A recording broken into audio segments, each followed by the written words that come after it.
안녕하세요. 국어교사 곽효근입니다. 오늘은 25년 9월 전국연합학력평가 27번부터 30번까지 독서 문제 같이 살펴보도록 하겠습니다.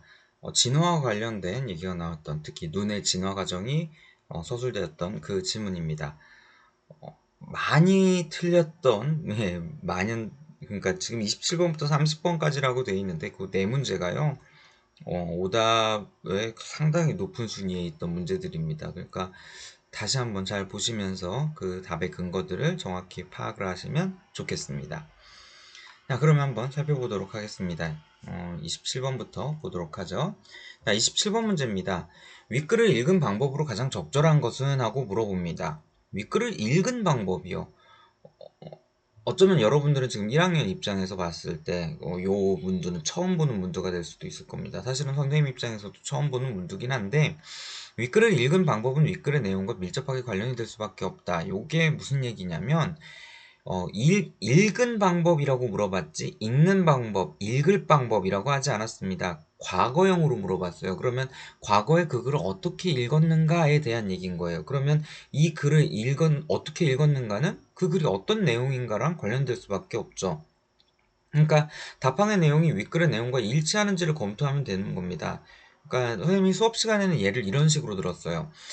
미스터리 스릴러 영화를 봤습니다. 그럼 그 영화를 어떤 방법으로 봤느냐라고 했다면 살인 사건이 나고 범인이 누군지 모르는 영화예요? 그러면 그 영화를 보면서는 범인이 누구일까를 추리하면서 보게 되겠죠. 그럼 그 영화를 어떻게 봤는가? 추리하면서 봤다.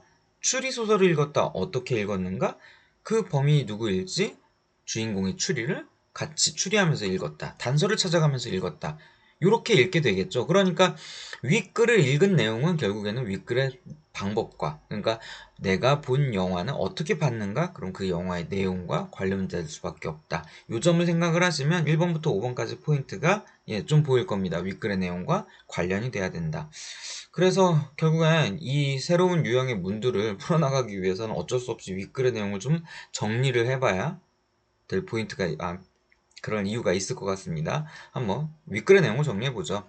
윗글은 일단 진화론자의 견해부터 얘기를 합니다. 진화라고 하는 것이 우연히 발생된 돌연변이가 누적이 되는 것이다 라고 얘기를 했고요. 이에 대해서 이의를 제기하는 쪽은 고차원적인 생체기관은 우연의 산물이 아니다 라고 얘기를 했다는 겁니다. 그리고 이 글은 이의를 제기한 쪽의 입장을 얘기해 주는 것이 아니라 진화론자 가운데 하나였던 리처드 도킨스의 비유를 얘기를 해줍니다. 진화의 과정이 불가능산을 올라간다 라고 했을 때 이때 단번에 올라가는 것이 아니라 완만하게 천천히 올라가게 된다 라고 하는 그 비유를 들어줬죠. 그리고 이 비유를 가지고 눈의 진화 과정을 설명해 주는 게 이 글입니다.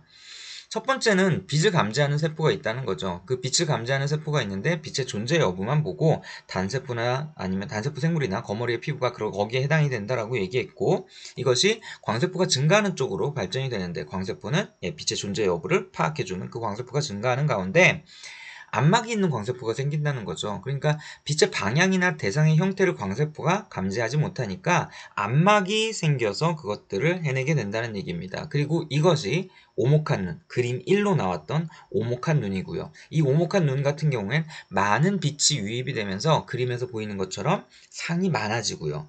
이 형태의 눈은 대합이나 갯지렁이 등의 눈이 여기에 해당이 된다라고 얘기했습니다. 그런데 얘네들은 많은 상이 맺히다 보니까 하나의 상을 제대로 보고 있다라고 하는 것에서 좀 불리하고요. 그리고 이것들이 하나의 상만 맺히도록 하는 쪽으로 발전해 가기 시작하는데, 진화해 가기 시작하는데 그것이 빛의 유입구를 좁혀간다는 거죠. 전복이나 고둥의 눈이 여기에 해당이 된다라고 얘기를 했는데 이것이 바늘구멍 눈으로 이어지고요. 빛의 유입량이 부족해서, 그러니까 바늘구멍만큼 빛의 유입구가 좁아지면서 상은 하나로 맺혔어요. 상은 하나로 맺혔는데 빛의 유입량이 부족하면서 밝을 때만 보이고 빛이 파동인 점이 서로 간섭을 일으켜서 회절현상, 그래서 흐릿해진 상이 나타난다. 앵무조개의 눈이 여기에 해당한다 하면서 그림 2를 보여줬죠. 그러면서 얘기를 했던 게 이제 광자경제학을 얘기합니다.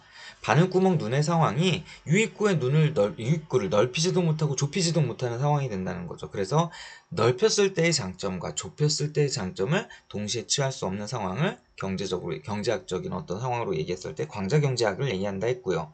어쨌든 이 좁아진 빛의 유입구의 눈이 갖고 있던 단점들이 있고요. 이것들이 개선되는 쪽으로, 그러니까 빛의 굴절을 투명한 볼록 렌즈로 빛의 굴절을 활용해서 선명한 상을 만들어 간다는 거죠. 그런 쪽으로 발전해서 이제 빛의 유입구는 넓혀놨고요. 투명한 볼록 렌즈를 박아서 빛의 굴절로 아주 밝진 않아도 선명한 상을 만들게 되는 것. 이것이 바로 수정체 눈. 그러니까 불가능산의 최정점에 해당하는 눈으로서 어류나 파충류, 조류, 우리 인간들과 같은 포유류가 여기에 해당이 된다는 얘기인 거고요. 특히 이 광자 경제학의 난제를 해결하는 게 바로 투명 볼록 렌즈, 그러니까 빛의 굴절을 활용했던 그 방법이 됐다라고 얘기하고 있는 게 이 글 전체의 내용이라고 볼 수 있을 겁니다. 자, 이 점을 생각을 하시고 이제 27번에 1번부터 5번까지를 판단을 해보는 겁니다. 27번에 1번을 보면 오늘날의 생태계에서 발견이 되는 눈의 유형과 발견이 되지 않는 눈의 유형을 비교하며 읽었다. 글의 내용을 정리했던 걸 본다면 1번은 지금 틀린 부분이 있습니다. 발견되지 않은 눈의 유형은 얘기하지 않았고요. 수업 시간 때도 얘기하는 거지만 논리적으로 봤을 때 발견되지 않은 눈의 유형을 어떻게 발견된 유형과 비교하면서 읽을까요? 비교 자체가 안 되겠죠? 그 점 생각해 볼 수 있습니다. 2번 가보면 여러 가지 눈의 유형별 차이점에 주목하여 각 유형의 눈이 나타나게 된 원인을 파악하며 읽었다. 보이시나요? 1, 2, 3, 4로 지금 숫자를 매겨놓은 것들을 본다면 1에 부족한 점이 2에서 개선이 되고 2에 부족한 점이 3에서 개선이 되고 3에서 부족했던 점이 4로 개선이 되고 있습니다. 그 얘기인즉 4가 나타난 이유는 3에 이런 부족한 점이 있기 때문에 라는 얘기인 거죠. 따라서 2번이 답이 됐던 겁니다. 3번을 보시면 광세포와 빛의 관계를 중심으로 생명체의 눈이 불가능산의 최정점에 오를 수 없는 이유를 추측하며 읽었다라고 했는데 수정체의 눈이 이미 불가능산의 최정점이다 라고 얘기했으니까 이 부분 틀린 거고요. 4번 고차원적 생체기관은 우연의 산물이 아니라고 보는 사람들이 제시한 눈의 진화 과정에서 논리적 모순을 찾아내며 읽었다 라고 했는데 고차원적 생체기관은 우연의 산물이 아니라고 보는 사람들은 진화론에 이의를 제기했던 사람들이고요. 이 사람들의 얘기는 자세하게 나온 게 없죠. 그 사람들이 진화 과정에 대해서 설명한 것도 없고요. 따라서 이 부분도 틀린 부분이 됩니다. 5번 가보면 가장 많은 학생들이 이 5번을 해서 틀린 걸로 나타났는데 다양한 생물종의 눈이 고차원적 눈의 유형으로 수렴해가는 원리를 시간의 흐름에 따라 순차적으로 이해하며 읽었다라고 얘기했는데 이때 수렴이라고 하는 단어가 수렴하다가 한 점에서 모이게 되다는 얘기인 거죠. 그러니까 요 맥락으로 본다면 다양한 생물종의 유형의 눈이 고차원적 유형의 눈으로 수렴하는 겁니다. 그 얘기인즉 어떤 형태가 있든 간에 결국에 나타나는 것, 아니 남는 것, 존재하게 되는 것, 전해지는 것, 고차원적 유형의 눈이다 라는 얘기인 겁니다. 수업 시간 때는 장난삼아 그런 얘기를 했는데 빛을 감지하는 세포 정도만 있는 거머리의 피부가 요 말에 따르면 5번 말에 따르면 수렴되어 언젠가는 투명한 볼록 렌즈가 있는 수정체 눈으로 수렴이 된다는 얘기입니다. 그럼 개찌렁이 눈도 그렇게 된다는 거죠. 그러면 낚싯바늘에 개찌렁이를 꽂으려고 하는데 개찌렁이가 수정체 달린 눈으로 이렇게 똘망똘망한 눈으로 쳐다보면서 나를 정말 거기에 찌를 거야 이런 식으로 쳐다보게 되는 거 아니냐라고 얘기를 했는데 다양한 유형의 눈이 고차원적의 유형 눈으로 수렴한다는 것이 아니라 이 지문의 얘기는 각각의 유형의 눈들이 지금도 존재하고 있는 거죠. 그래서 거기에 해당하는 생물들을 다 예를 들어줬습니다. 그러니까 수렴이 된다는 것이 아니라 이렇게 좀 높은 차원으로 진화해 간다라고 하는 얘기고요. 각각의 유형의 눈이 각각 또 존재하고 있는 게 현재 상황이다라고 얘기해주고 있는 거죠. 따라서 이 부분의 것들이 틀린 것이다 라고 파악이 될 겁니다. 수업 시간에 예를 들었던 걸로 적절한 건지는 모르겠지만요. 지금 현재 인류는 호모 사피엔스입니다. 근데 그전에는 호모 에렉투스도 있었고 네안데르탈인도 있었고 뭐 오스트랄로피테쿠스도 있었고 그런 여러 유형의 인간들이 있었지만 결국에는 호모 사피엔스로 수렴이 됐죠. 그 얘기인즉 다른 인종들은 지금 현재 존재하지 않죠. 요 맥락으로 좀 이해를 해본다면 요 말 자체가 지금 나타났던 차이점 뭐라 그럴까 틀린 점이 좀 더 명확해 보였을 것 같습니다.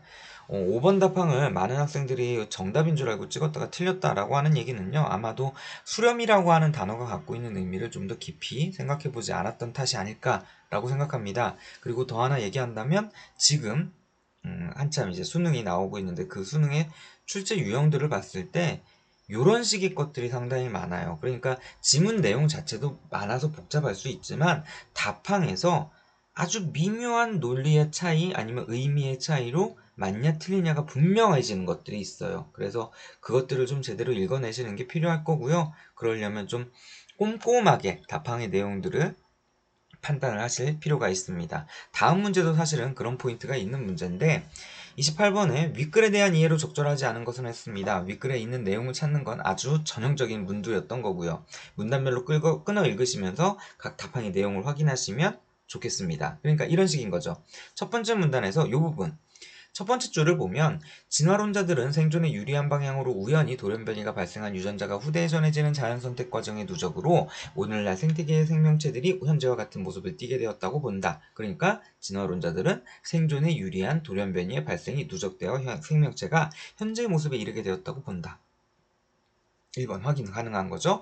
다음 부분 첫 번째 문단의 여섯 번째 줄을 보면 리처드 도킨스는 생명체의 진화 과정을 불가능산에 오르는 것을 비유하면서 불가능산의 최상점에 있다고 여겨지는 우리의 눈은 깎아지른 절벽을 단숨에 뛰어오르는 우연으로 그곳에 이른 게 아니라 완만한 비탈을 천천히 오르는 우연의 누적으로 그곳에 이른 것이라 말한다. 2번 리처드 도킨스는 새로운 유형의 눈이 나타나는 진화의 과정을 완만한 비탈을 천천히 오르는 것에 비유했다. 정확히 일치되는 내용인 거죠. 다음 부분 갑니다. 두 번째 문단의 첫 번째 줄이요.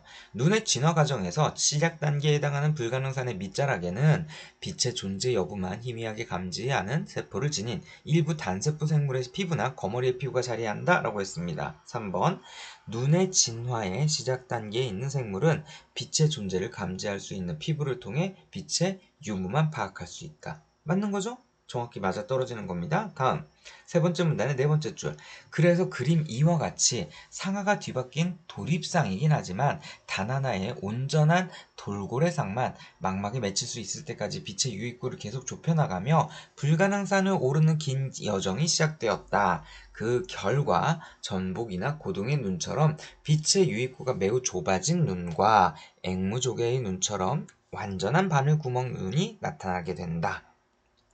앵무조개의 눈은 갯지렁이의 눈과 달리 바라보고 있는 대상의 모습이 망막에 하나의 상으로 맺힌다. 앵무조개의 눈은 바늘구멍 눈은 하나의 상을 맺힐 수 있게 유입부를 좁힌 것. 그리고 갯지렁이의 눈은 오목한 눈은 그림 1이었죠. 빛이 많이 유입되고 있는 빛의 유입구가 넓은 이전의 형태. 그러니까 4번도 확인 가능할 겁니다. 5번 보시면 다섯 번째 문단 밑에서부터 다섯 번째 줄 일반적으로 척추동물은 불가능산의 아주 높은 곳에 자리하고 있는 수정체 눈을 가지는데 어류, 파충류 등은 수정체의 위치를 이동하는 방법으로 조류나 포유류는 수정체의 두께를 조절하는 방법으로 빛의 굴절률을 조절하여 대상과의 거리에 맞게 초점을 맞춘다. 5번 포유류의 눈은 어류의 눈과 달리 빛의 유입량을 늘리기 위해 수정체의 두께를 변화시켜 빛의 굴절률을 조절한다. 일부 맞아요. 포유류의 눈은 두께를 조절하고요. 어류의 눈은 수정체 위치를 조절한대요. 그러니까 수정체 두께를 변화시켜서 빛의 굴절률을 조절하는 건 어류와 포유류의 차이는 맞습니다. 단, 왜 두께를 조절했는가를 본다면 빛의 굴절률을 조절해가지고 대상과의 거리에 맞게 초점을 맞춘다요. 그럼 초점을 맞춰서 뭐 하는 거냐? 물체 해상을 더 선명하게 만들려고 하는 거죠. 그런데 5번 답항에 빛의 유입량을 늘리기 위해라고 얘기했습니다. 틀린 거죠. 빛의 유입량을 늘리기 위해서 했던 거는 저기 다섯 번째 문단 네 번째 줄이에요. 빛의 유입구를 넓혔던 거죠. 빛의 유입구를 넓혔던 겁니다. 그래야지 빛의 유입량이 늘어났던 거고요. 그 얘기가 아니냐라고 한다면 전혀 다른 게 빛의 유입량을 늘리기 위해서 빛의 유입구를 넓혔어요. 그리고 거기에 볼록 렌즈를 통해서 빛이 굴절되도록 만들므로써 상을 선명하게 만들 수 있게 됐고 하나의 상을 만들 수 있게 된 거죠.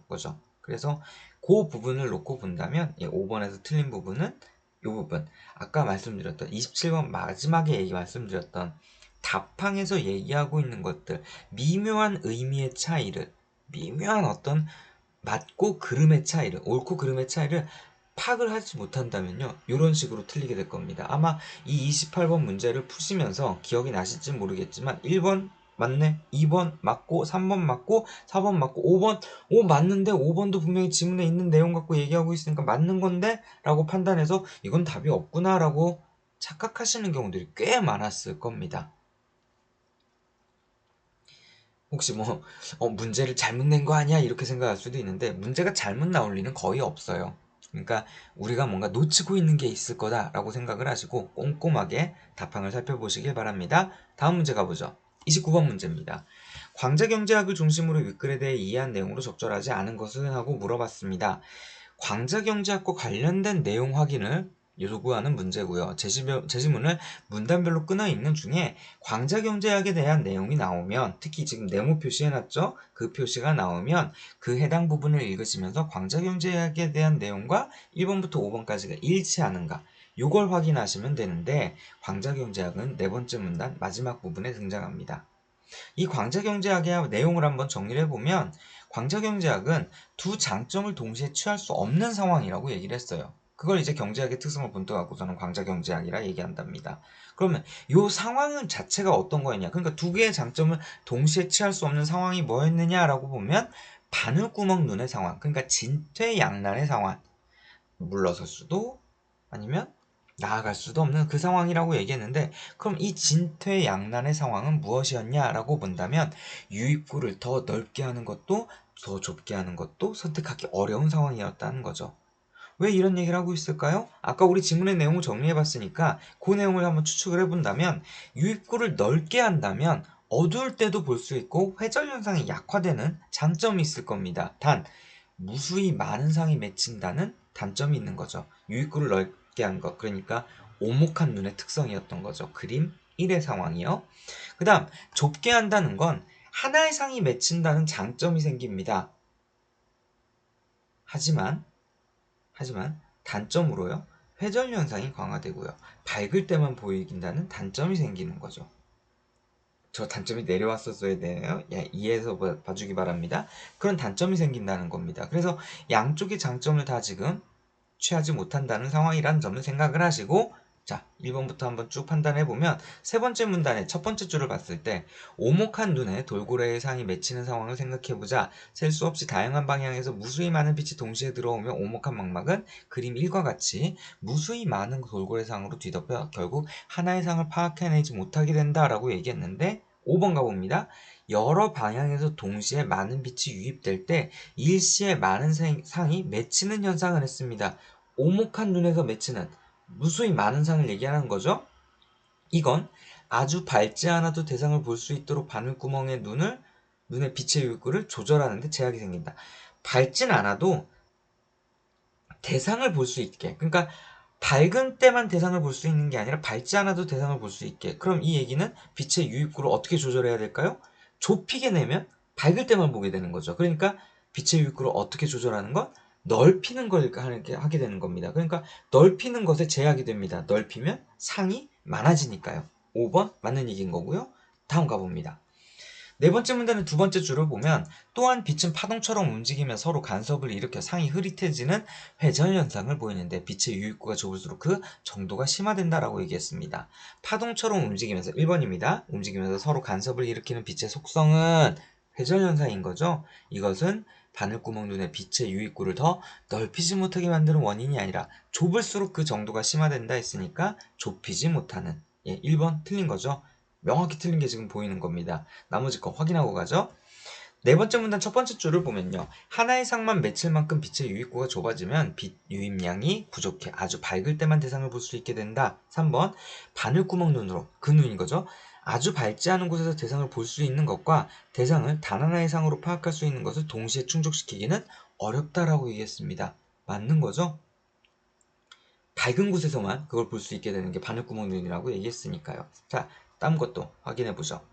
다섯 번째 문단 첫 번째 줄을 봅니다. 빛은 하나의 투명 물질에서 다른 투명 물질로 들어갈 때 굴절되는데 볼록 렌즈 모양의 투명 물질은 빛의 굴절을 통해 물체 해상을 더 선명하게 만들어준다. 그래서 광자경제학의 난제를 해결하기 위한 대안으로 빛의 유입구를 더 넓힌 뒤에 투명한 볼록 렌즈인 수정체를 그 뒤에 끼워 넣은 수정체 눈이 나타났다라고 얘기했습니다. 2번 빛이 투명한 물질을 통과할 때 굴절되는 성질은 바늘구멍 눈의 빛의 유입구를 더 넓히기도 좁히기도 곤란한 문제 상황을 해결할 수 있게 해준다. 그러니까 광자경제학의 문제를 해결해 주는 거죠.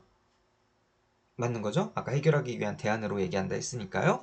다음 거 봅니다. 다섯 번째 문단 세 번째 줄 방금 읽었던 그 부분인데요. 수정체는 밝은 구멍 밝은이라고 했나요? 바늘구멍 눈에 빛의 유입구를 넓혔을 때 얻게 되는 이점과, 그러니까 빛의 유입량이 많더라도 많게 해서 어두울 때도 볼 수 있게 하는 거고요. 바늘구멍 눈의 빛의 유입구를 좁혔을 때 얻게 되는 이점이라고 한다면 하나의 상을 맺히게 하는 거를 양쪽 다 해결해 주는 것이라고 얘기했으니까요. 예, 광자 경제학의 문제를 해결하는 거라 했으니까 양쪽의 장점을 취할 수 있게 해주는 것이 되겠죠. 예, 그래서 4번도 확인이 가능합니다. 29번 이렇게 풀어가시면 되겠습니다. 다음 문제 가보죠. 30번입니다. 윗글을 바탕으로 보기에 대해 보인 반응으로 적절하지 않은 것은 하고 나와 있습니다. 3점짜리 문제고 이 문제가 가장 많은 학생들이 틀렸던 문제였습니다. 물론 그 앞에 있던 문제들도 많은 학생들이 틀린 문제들로 상위 순위에 있는 문제들이었습니다. 이 문제는 일단 보기에 대해 이해할 수 있는 내용이 윗글에 있다는 거죠. 윗글을 바탕으로 보기를 이해해달라 했으니까. 그러니까 제시문과 보기의 관련성을 찾아가셔야 되고요. 그러려면 좀 더 보기를 꼼꼼히 뜯어 읽을 필요가 있어요. 그 보기에 있는 내용들이 지문에 어떻게 관련이 됐는가를 관련성을 찾아가야 되니까요. 근데 여기에 힌트가 될 수 있는 게 하나 있습니다. 그게 뭐냐면 그림입니다. 보기에 제시된 시각자료요. 시각자료라 하면 그림, 도표, 그래프, 구조도 이런 것들을 얘기합니다. 특히 뭐 그래프가 나오거나 그러면 상당히 많은 학생들이 겁을 먹는데, 자, 이 점을 생각을 합시다. 글의 내용을 정리하고 요약한 겁니다. 이 시각 자료 자체가요. 그러니까 시각 자료에 대한 내용을 다루고 있는 제시문 부분이 있을 거예요. 그걸 찾아가시면 도움이 될 겁니다. 그리고 이 보기를 잘 보셨으면 그 힌트가 되는 것들이 보였을 텐데요. 보기의 이 부분이요. 오목한 눈의 원리를 변형하여 적용하고 라고 했습니다. 그러면 오목한 눈은 이거였습니다. 곡면 뒤쪽에 안막이 있는 광세포였습니다. 대합과 갯지렁이가 거기에 해당이 되고요. 무수히 많은 빛이 유입돼서 많은 상이 맺힙니다. 두 번째, 세 번째 문단에서 얘기했던 거고요. 그림 1의 이 상황입니다. 그리고 이것이 변형해서 적용되어 있죠. 보이시나요? 빛이 오는 쪽에 오목하게 있던 게 오목한 눈이었다라고 한다면 여기 지금 그림에 나와 있는 건 반대로 볼록한 거죠. 반대로 지금 되어 있는 겁니다. 그러니까 휘어진 방향이 반대로 된 변형 적용인 겁니다. 이 부분이 보이시면 좋겠고요. 또 하나, 바늘구멍 눈의 원리도 적용하여, 바늘구멍 눈은 좁아진 빛의 유입구였죠. 그러니까 전복이나 고동이나 앵무조개가 거기에 해당되는 거고요. 특히 앵무조개가 바늘구멍 눈이었고요. 하나의 상만 맺힙니다. 따라서 밝을 때만 볼 수 있어요. 왜? 빛의 유입구가 좁아졌기 때문에. 회전현상으로 흐릿합니다. 왜? 빛의 유입구가 좁아졌기 때문에 파동으로 인해서 간섭이 일어납니다. 세 번째, 네 번째 문단에서 얘기했던 거고요. 그림 2의 내용이 적용이 되고 있는 거죠. 여기에 적용이 된 게 뭐냐? 보기의 내용에서 한 번 더 얘기해 줍니다. 그게 바로 뭐냐면 이 부분인데요. 이걸 좀 확대해 보시면 좀 도움이 될 건데요. 각각의 관은 아주 좁은 빛 유입구를 가진 난눈이래요. 그러니까 지금 보면 돌고래상에서 뻗어나온 빛들이요, 하나하나의 관으로 들어가고 있는 게 보일 겁니다. 그러니까 아주 좁은 빛의 유입구를 갖고 있다는 게 그 관만 통과한 빛이 지나가고 있다는 거죠. 일직선상에 있는 관측 대상의 작은 일부분에 해당하는 빛만 망막에 맺힌대요. 그 얘기인즉 각각의 관이라고 했던 그 녀석들이 다 바늘구멍 눈이에 해당이 됐다는 거죠. 그러니까 요 연립상의 겹눈이라고 돼 있는 이 보기에 나와 있는 사례는요, 제시문에서 이미 다 얘기했던 것들이 적용이 되고 있는 겁니다. 하나 더 있어요. 하나 더 있습니다. 각 난눈에는 투명한 볼록 렌즈가 달려있고 광세포로 이루어진 망막도 있으나 라고 얘기했습니다. 그 얘기인즉 투명한 볼록 렌즈, 수정체 눈인 거죠. 어류, 파충류, 조류, 포유류에 해당이 됐던, 여전히 돌입상으로 맺히긴 하지만 뒤집어쳐 맺히긴 하지만 빛의 굴절을 활용해서 선명한 상이 맺힌다고 했던 다섯 번째 문단에서 얘기했던 것들이 여기도 또 적용이 될 수 있는 거죠. 이 지점을 생각하셔서 문제를 풀어 보셔야 됩니다. 뭐 지문의 내용을 좀 더 확인해 본다면 이런 식으로 확인해 볼 수 있겠죠. 두 번째 문단의 여섯 번째 줄입니다. 그러나 광세포 그 자체는 동물에게 빛의 유무만을 알려주므로 빛의 방향과 주변 대상의 형태까지 감지하려면 한쪽 면에는 안막이 있는 광세포가 필요하다라고 얘기했습니다. 그리고 보기의 마지막 줄을 보면 최종적으로 하나의 온전한 전체상을 인식할 수 있게 해준다라고 했습니다. 그러니까 1번 연립상 겹눈이 빛의 유무를 넘어 관측 대상의 형태까지 파악할 수 있는 것으로 보아 연립상 겹눈의 광세포는 투명하지 않겠군. 한쪽에 안막이 있는 거겠죠. 그래서 투명하진 않겠군. 확인이 되는 부분일 겁니다. 다음 거 보죠. 연립상 겹눈은 그릇 모양의 볼록한 표면에 광세포가 배치되어 있어서 오목한 눈에 비해 더 많은 양의 빛이 망막에 닿게 되겠군 했는데 세 번째 문단 첫 번째 줄 가봅니다. 오목한 눈에 돌고래 상이 맺히는 경우 상황을 생각해보자. 셀 수 없이 다양한 방향에서 무수히 많은 빛이 동시에 들어오면 오목한 망막은 그림 1과 같이 그림 1 수많은 돌고래 상으로 뒤덮여서 하나의 상을 파악하지 못하게 된다라고 얘기했습니다. 그런데 연립상 겹눈을 보면 빛에 들어오는 양에 좀 차이가 있죠. 오목한 눈에 비해서 더 많은 양의 빛이 망막에 닿게 되겠군 했는데 망막에 닿은 빛에 그러니까 보이십니까? 그림에 있는 화살표들이 다 하나하나가 빛이었던 거죠. 그렇게 본다면 2번은 틀린 게 되는 겁니다. 더 많은 양이 아닌 거죠. 더 많은 양의 빛이 닿는 건 오목한 눈인 거죠. 그러니까 이렇게 볼 수 있는 거죠. 오목한 눈은 바늘구멍이 없어요. 그런데 연립상 겹눈은 바늘구멍이 있어요. 그럼 바늘구멍을 통과한 빛만 망막에 닿습니다. 오목한 눈은 바늘구멍이 없으니까 모든 빛이 다 들어오는 거죠. 그걸로 확인할 수 있는 부분이 됩니다. 3번 가보죠. 4번이군요. 4번에 보면 그래서 그림 2와 같이 상하가 뒤바뀐 도립상이긴 하지만 이라고 얘기를 하고 있습니다. 그러면 저쪽으로 봤을 때 지금 보기로 보면 보기 밑에서부터 7번째 줄에 각각에 관한 아주 좁은 빛 유입구를 가진 난눈으로 일직선상에 있는 관측 대상의 작은 일부분에 해당하는 빛만 망막에 맺힌다 라고 얘기했습니다. 연립상 겹눈의 각 난눈은 관측 대상의 작은 일부분만 감지한다는 점에서 관측 대상의 전체 형상을 감지할 수 있는 바늘구멍 눈과는 차이가 있겠군. 차이가 있는 거죠? 여기는 그 바늘구멍 눈은 온전한 돌고래의 상이 망막에 맺히도록 유입구를 좁혀나갔던 거고 그리고 저쪽은 일부분에 해당하는 것만 오는 거니까 차이점이 있는 거겠죠. 보기에서부터 나왔던 부분 그리고 지문에서 확인할 수 있는 부분 이렇게 구분해 볼 수 있을 겁니다. 자, 다음으로 확인해 보겠습니다. 보기에 있는 내용인데요. 보기 내용을 좀 다시 한번 띄워봤습니다. 세 번째 줄을 보시면 상하가 뒤바뀌지 않는 정립상을 만든다 라고 하고요. 마지막을 보면 최종적으로 온전한 전체상을 만들어게 된다. 3번 연립상 겹눈으로 분리 공급된 빛을 통해 최종적으로 인식되는 관측 대상의 전체상은 실제 관측 대상의 모습과 상하 방향이 일치하겠군 이라고 했습니다. 정립상을 만든다 라고 했으니까 3번 얘기도 맞는 얘기가 되는 거고요. 다음 거 보죠. 이제 5번은 이 부분입니다. 여섯 번째 줄을 보면 수정체를 거친 빛도 도립상을 이루는 것은 여전하지만 지금 수정체 눈이에요. 빛의 유입량이 늘어 아주 밝지 않아도 망막에 선명한 상이 맺힐 수 있게 되었다라고 얘기했습니다. 그리고 보기 밑에서부터 7번째 줄을 보면 각각의 관은 하고 쭉 읽어나가는 부분을 보면 망막도 있으나 망막에 맺힌 상은 무시되고 난눈으로 들어온 빛의 양만 기록된다 라고 얘기했습니다. 5번 가보죠. 연립상 겹눈을 구성하는 각 난눈의 망막에 맺힌 관측 대상의 각 상은 수정체 눈의 망막에 맺힌 관측 대상의 상과 마찬가지로 모두 상하가 전복되어 있겠군. 그러니까 이 얘기인 거죠. 각 난눈이요. 그러니까 연립상 겹눈을 이루고 있는 각각의 관이요. 그 관은 아까도 얘기했듯이 그 자체가 바늘구멍 눈이었습니다. 그러면 거기에 망막이요. 그러니까 전체 망막이 아니라 그 난눈의 망막에 맺힌 건 바늘구멍 눈의 구조에서 맺힌 거니까 그 앞에 수정체가 있다 하더라도 수정체 눈과 똑같은 상황이 돼서 상하가 전복이 되는 왜? 다섯 번째 문단에서 도립상을 이루는 것 상하가 뒤바뀐 건 여전히 마찬가지다 라고 얘기했던 것이 있으니까 5번 확인할 수 있는 부분이 되겠죠. 수정체를 포함한 바늘구멍의 눈의 구조라고 아까도 얘기했던 거고요. 그리고 5번째 문단 6번째 줄에서 얘기했던 것처럼 수정체 눈이지만 여전히 돌입상이다 얘기했으니까 예, 연립상 겹눈의 전체가 아니라 각각의 관이 바늘구멍 눈을 이루고 있고 수정체가 박혀 있고 그러면 돌입상인 것도 똑같이 추측해 볼 수 있는 5번의 답방 맞는 게 되겠죠. 이렇게 풀어나가실 수 있을 겁니다.